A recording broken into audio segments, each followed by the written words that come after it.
صحابی کی جو ڈیفینیشن کی گئی ہے اس کو ڈیفائن کیا گیا ہے ہماری روایت کے اندر. احادیث میں ہم دیکھتے ہیں تو نبی صلی اللہ علیہ وسلم اصحاب کا جب لفظ بولتے ہیں تو وہ بالکل اور معنوں میں آتا ہے. اکثر اوقات آپ خاص صحابہ کی طرف اشارہ فرما رہے ہوتے ہیں. تو یہ ڈیفائن کرنے کی ہمیں ضرورت کیوں پیش آئی اور کب پیش آئی؟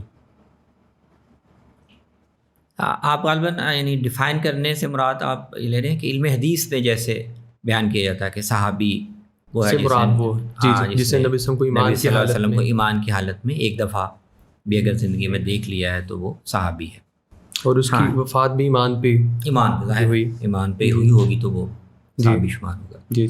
تو یہ اچھا سوال ہے، اہم سوال ہے. تو اس میں ہمیں جو علوم کی ضرورتیں ہیں، دینی علوم کی اپنی اپنی ضرورتیں، اپنے اپنے زاویے، ان کو ہمیں سامنے رکھنا چاہیے. تو محدثین کا تو چونکہ دائرہ اور ان کا کام ہی یہ ہے کہ رسول اللہ صلی اللہ علیہ وسلم کی نسبت سے جو روایات موجود ہیں ان پر سند کے پہلو سے تحقیق کر کے ان کا ایک درجہ متعین کرنا اور ان کو امت کے لیے فراہم کرنا. تو اس زاویے سے تو ظاہر ہے انہیں صحابی کی تعریف، چونکہ اس میں روایت اہم ہے اور کون آدمی سلسلہ سند کے اتصال کے لحاظ سے وہ اس کی کیا حیثیت ہے، یہ زیادہ اہم ہے. اور روایت کرنے والے جو لوگ ہیں جو اہل ایمان کی جماعت میں، وہ ظاہر ہے محدود نہیں ہے، وہ بہت زیادہ ہے. بالکل ٹھیک. تو محدثین کو فطری طور پر جو اپنے علمی ضرورتوں کے لحاظ سے صحابی کی تعریف کرنی پڑی وہ یہی ہے. ہم نے اگر روایت لینی ہے اور یہ پتہ چل جائے کہ فلاں آدمی رسول اللہ صلی اللہ علیہ وسلم کو اس نے دیکھا ہے، حالت ایمان میں دیکھا ہے، اور وہ ایک روایت ہمیں نقل کر رہا ہے، تو اس کی یہ حیثیت ہوگی، ہم اس کو یہ درجہ دیں گے. بالکل ٹھیک. بالکل. یہ محدثین نے اپنے اس کے لحاظ سے، اور ظاہر ہے وہ وسیع ہی ہونی چاہیے. بالکل. تمام صحابہ جنہوں نے دیکھا اس کو.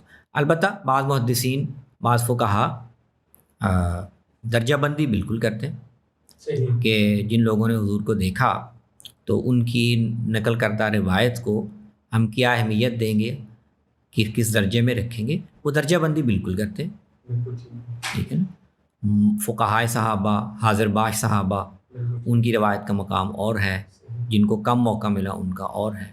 اس طرح معروف صحابہ، ان کی روایت کا مقام اور ہے.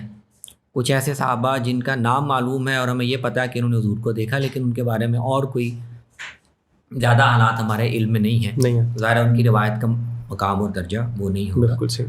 تو ان قیود کے ساتھ محدثین نے ایک وسیع میسر. البتہ جیسے آپ فقہ میں جائیں گے تو آپ کو پھر وہاں پر فقہائے صحابہ کی آراء، ان کی زیادہ اہمیت ہوگی، اور وہ تمام فقہی بحثیں وہ 12-15 بڑے فقی صحابہ ہیں، انہی کی گرد آپ کو ملے گی.